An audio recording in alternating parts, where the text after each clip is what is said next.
안녕하세요, 차이나테입니다. 자, 오늘 제가 가져온 차 바로 폭스바겐의 플래그십 세단 아테온입니다. 자, 이번에 페이스리프트된 모델이 들어오면서 이제 테일램프의 디테일이 좀 많이 변경이 되고 범퍼의 형상도 좀 바뀌어서 소폭이지만 뭔가 좀 많이 세련된 느낌으로 바뀌었어요. 자, 이런 부분은 상당히 마음에 들고, 근데 이번에 페이스리프트된 아테온이 들어오면서 이제 폭스바겐 코리아에서 가장 이제 강조를 하는 게 전자식 가변 댐퍼죠. 15단계로 조절이 되는, 많은 분들이 이 차를 이제 패밀리카로 어느 정도 굉장히 많이 생각을 하기 때문에 이 가변 댐퍼가 이 아테온에 들어감으로써 정말 이 승차감에 긍정적인 영향을 주는지에 대해서 굉장히 궁금해 하시고 좀 체크해 달라는 말씀들이 굉장히 많았어요. 근데 이 가변 댐퍼, 그러니까 이 차에 들어간 가변 댐퍼 뿐만 아니고 다른 차들에도 들어간 이 가변 댐퍼와 승차감의 관계를 정확히 이해하기 위해서는 먼저 체크해야 될 게 바로 코일 스프링이에요. 코일 스프링. 왜냐하면 애초에 이 댐퍼라는 부품이 하는 정확한 역할은 차체의 상하 움직임이 있을 때 그 스프링이 신축작용을 하잖아요. 그 스프링이 신축작용하는 것을 막아주고 억제시켜주는 게 댐퍼의 정확한 역할이에요. 그러니까 어떻게 보면은 승차감에 더 큰 영향을 주는 게 가변적으로 움직이는 댐퍼보다 코일 스프링이라고 볼 수 있거든요. 물론 이제 하체 소재, 서스펜션의 종류, 댐퍼의 굵기 뭐 이런 것들도 승차감에 영향을 주지만 스프링이 한없이 부드러워 버리면 그 자체적으로 굉장히 부드러운 승차감을 기본적으로 만들어줄 수 있단 말이에요. 그래서 제가 이 아테온의 앞바퀴 코일 스프링을 좀 체크해 봤는데 의외로 이 스프링의 두께가 생각보다 굉장히 얇아요. 그 두께가. 자, 이 말인 즉슨 애초에 스프링 자체가 기본적으로 다소 부드러운 세팅이다 라는 걸 볼 수 있는 거예요. 자, 그럼 이런 부드러운 세팅에다가 댐퍼까지 굉장히 부드럽게 풀어버리면 어떤 일이 발생하죠? 이런 잔뇨 처리 있는 도로에서도 굉장히 좋은 승차감을 내줄 수 있지만, 특히 차체의 상하 움직임이 굉장히 크게 일어나는 방지턱 승차감에서 굉장히 좋은 승차감을 내줄 수 있다는 거예요. 그 실제로 지금 여기 방지턱이 굉장히 많은 구간이거든요. 그래서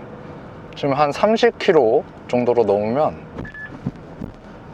이게 느껴지실지 모르겠는데 이 범핑되고 리범핑되는 그 과정 자체가 굉장히 부드러워 보여요. 이 차가 진짜 다행인 게, 만약 이 스프링 강성 자체가 굉장히 단단했는데 거기서 댐퍼만 풀어버렸으면 절대 이런 승차감이 나올 수가 없거든요. 근데 이 차는 애초에 그 스프링 자체가 굉장히 부드럽다 보니까 댐핑 압력하고 상관없이 애초에 부드러운 차라고 보셔도 무방할 정도입니다. 근데 이런 부드러운 스프링과 댐핑 세팅 자체가 와인딩 로드에서는 어떻게 느껴지는지에 대해서는 제가 지금 가고 있는 중미산 와인딩 로드에서 한번 체크해 보도록 하겠습니다. 자, 일단 중미산 와인딩 로드로 왔고, 일단은 가장 이제 댐퍼를 부드럽게 해놓고 돌아보고, 두 번째는 이제 댐핑 압력을 가장 강하게 해놓고 한번 돌아보도록 하겠습니다. 자, 그러면은 조정해서 DCC 가장 컴포트 모드로 해놓고 돌아볼게요.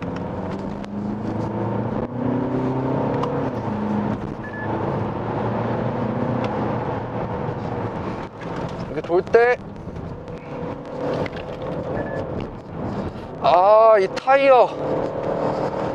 타이어 그립이 나쁘지 않아요. 이렇게 돌 때 나쁘지 않은 게 아니라 좋아요. 썸머 타이어인데 지금 예열을 좀 많이 엄청나게 해놔가지고 타이어 그립은 엄청나게 올라오는데, 지금 뭐 댐핑 압력을 많이 풀어놔서 롤이 좀 많이 느껴지긴 하는데, 그거랑은 별개로 이렇게 딱 돌아보면은 제가 예전에 골프 시승기 때 굉장히 칭찬한 XDS 있잖아요, 토크 벡터링 시스템.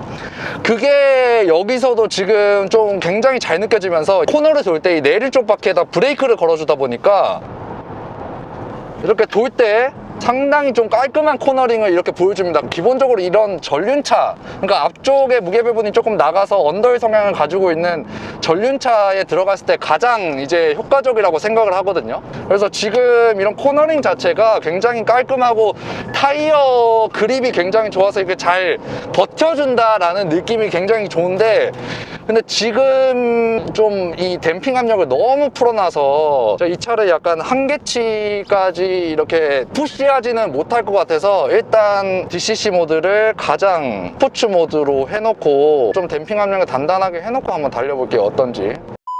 제가 항상 주말에 시승기를 찍다 보니까 생각보다 이것저것 중간에 차에서 기다리는 시간이 꽤 되거든요. 그럴 때마다 그냥 핸드폰을 하거나 눈을 붙이고 좀 자곤 하는데, 이제는 차 안에서 대기할 때 이 내비 화면에서 유튜브나 넷플릭스 같은 것들을 시청을 합니다. 카린키 프로라는 제품인데 지금 한 3주째 사용하고 있는데, 이런 게 필요하신 분들은 정말 쓸모있는 제품이라서 좀 소개해 드리려고 합니다. 보통 안드로이드 오토나 애플 카플레이 같은 경우에는 그 기능이 뭐 음악, 내비 기능만 있어서 좀 제한적이잖아요. 근데 이 제품의 가장 큰 장점은 내 차의 내비 화면을 아예 스마트 태블릿처럼 만들어주는 제품이라서 이 활용 가능한 앱에 제한이 없습니다. 일단 이걸 USB 포트에 연결을 하면 이런 화면이 뜨는데, 기본적으로 티맵, U+, 넷플릭스 이런 것들이 다 설치되어 있어요. 그래서 아까 보셨다시피 유튜브, 넷플릭스, 멜론뿐만 아니라 이것까지 다운이 될까 해서 당근마켓 다운을 시도했는데 이게 또 되더라고요. 그러니까 다시 말씀드리지만 그냥 스마트 태블릿이라고 보시면 됩니다. 그리고 좀 마음에 드는 부분이 이게 분할 화면도 지원을 해주다 보니까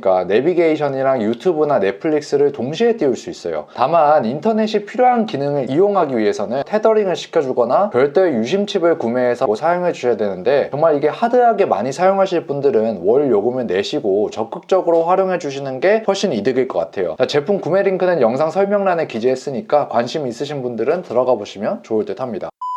자, 똑같은 코스를 지금 댐핑 압력을 가장 단단한 스포츠 모드로 놓고 한번 돌아볼게요. 그래서 코너링,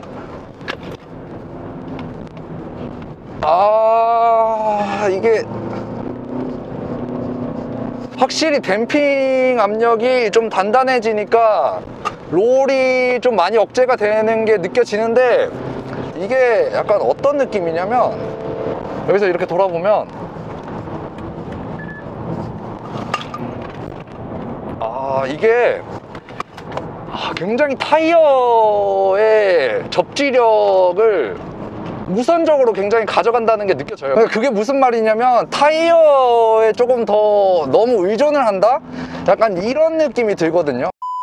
제가 이렇게 전륜구동 차들을 몰면서 느끼는 게 뭐냐면, 이런 전륜구동 차들에서 이 코너를 돌 때 나올 수 있는 롤링, 요잉 현상을 마지막으로 잡아주는 게 저는 이 뒷바퀴라고 보거든요. 그러니까 전륜구동 차들에서 뒷바퀴 강성과 타이어 그립이 굉장히 중요하다고 하는 이유가, 이런 차들은 이렇게 돌 때 토크 벡터링 때문에 앞쪽이 굉장히 날카롭게 잘 들어가요. 근데 거기서 이제 코너링을 돌 때 뒷바퀴의 그립이 빠져버리면 그게 오버로 날아갈 수 있는 형상이 나온단 말이에요. 제가 아까도 격하게 코너링을 할 때 뭐 영상에서 보여드리진 못하겠는데, 약간 그 뒤가 살랑살랑 털리는 그런 느낌이 났거든요. 근데 이게 진짜 뒷바퀴 설계를 단단하게 하고 뒷바퀴 타이어 그립이 좋은 차들은 아무리 이렇게 격하게 돌아도 뒤가 딱 이렇게 버텨주는 느낌이 굉장히 좋아요. 근데 이 차는 왜 그 뒷바퀴 강성이 그렇게 잘 나오지 않냐? 이게 사실은 제가 예전에 시승한 그 골프의 뒷바퀴 서스랑 별반 다를 게 없단 말이에요. 근데 제가 그걸 뭐라 할 수는 없어요. 왜냐하면 제조사들이 서스 설계 자체를 바꾸지는 않아요. 그 차급에 따라서. 거기에 더해서 뭐 아테온에 들어간 이 뒷바퀴 설계 자체가 정말 전륜구동 세단에서 대중적으로 사용하는 그런 설계 값이에요. 어프암을 딱 하나의 암으로 잡아주고, 그 다음에 로우암과 포우 컨트롤 링크가 앞뒤로 있고, 그 다음에 트레일링 암이 붙어 있고, 그러니까 그게 뭐 대중적인 세팅이라서 뭐라 할 수는 없는데 그렇게 강력한 세팅은 아니라는 거죠.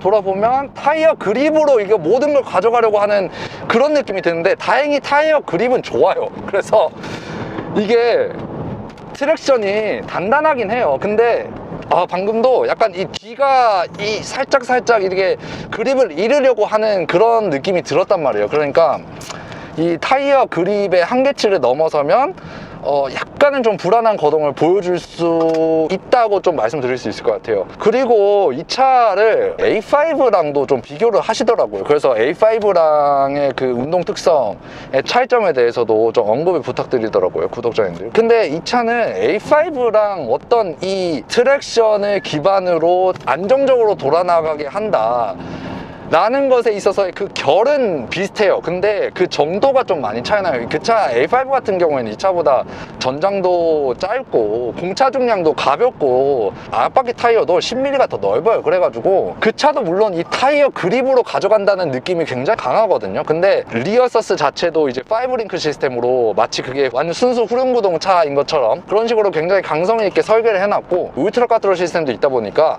그거는 트랙션을 기반으로 그냥 때려 넣는다고 해도 솔직히 뭐라 할 수는 없어요. 근데 이 차는 트랙션이 있기는 해요. 근데 그 한계치가 아우디 A5보다는 훨씬 좀 낮은 느낌이라서 이렇게 약간 정말 극한의 운동 성능을 추구하시는 분들은 당연히 A5를 가야 되는 게 맞긴 해요.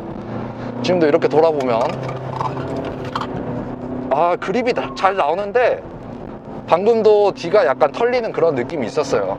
자, 그럼 일단 여기까지 일단 스포츠 주행을 마치도록 하겠고, 일단 공도에 가서 어떤 승차감, 연비 이런 것들 한번 체크해 보도록 하겠습니다.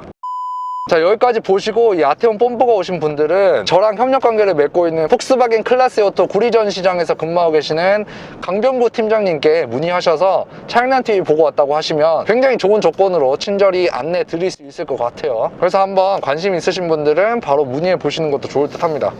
자, 그래서 지금 이제 공도로 넘어왔고, 지금도 여기 보시면 좀 안 좋은 노면을 지금 이렇게 가고 있는데 완전히 댐퍼를 풀어놓은 상태로 지금 주행을 하고 있거든요. 근데 여기서 느껴지는 그 승차감이 굉장히 좋은데, 그러니까 좀 자세히 묘사해 드리자면 그 댐핑 압력하고 스프링이 굉장히 부드러운 차들을 외부에서 보면은 이렇게 가만히 가고 있는데 바퀴는 이렇게 그 아래에서 가만히 이렇게 요동치는, 그러니까 충격을 다 먹어주는 그런 모습들이 있단 말이에요. 근데 이 차도 지금 여기서 타보면 약간 그런 느낌이 들어요. 그러니까 댐핑 압력하고 스프링이 너무 부드럽다 보니까 이런 요철을 지날 때, 그리고 방지턱을 지나갈 때도 좋은 승차감이에요. 그래서 이런 독일차를 처음 경험해 보시는 분들이 이 승차감이 국산차보다 딱딱하지 않을까라고 좀 걱정을 하시는 부분들이 많고, 이제 그런 선입견을 가지고 있는 것 같은데, 그런 부분들은 이 차를 타면서는 크게 걱정할 필요는 없을 것 같아요. 제가 2열도 한번 체크해 봤는데 한번 보고 오시죠. 자, 뒷자리에 이렇게 타보시면은 A5와의 공간감은 확실히 차이가 나요. 전장이 그래도 아테온이 좀 길다 보니까 이 레그룸 자체가 상당히 여유가 있어요. 근데 이제 패스트백 디자인이다 보니까 제가 키가 178인데 헤드룸 자체는 주먹이 하나가 좀 안 들어, 한 주먹 반 개 정도 들어가기 때문에 이 천장이 낮아서 이 심적으로 답답함은 있는데 이렇게 막 머리가 닿고 이 정도는 아니에요. 이 시트의 착자감 같은 경우에도 이 등받이 부분은 약간 좀 단단한 느낌인데 이 엉덩이를 받쳐주는 이 아래쪽 시트 쪽 부분은 생각보다 약간 좀 푹신한 편에 가깝거든요. 그래서 장거리 주행 시에 이렇게 그냥 기대고 이렇게 앉아서 가면은 충분히 패밀리카로 활용할 수 있을 정도의 뒷좌석입니다.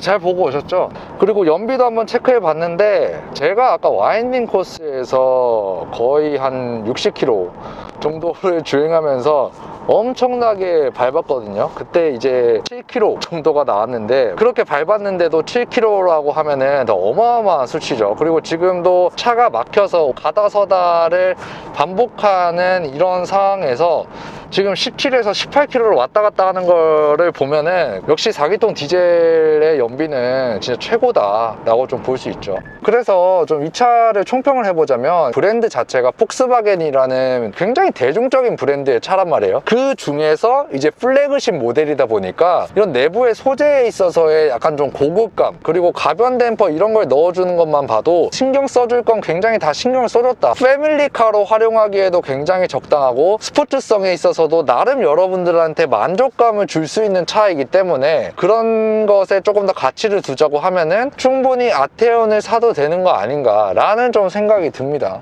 여기까지 아테온 리뷰를 마치도록 하겠고, 시청해주셔서 감사합니다.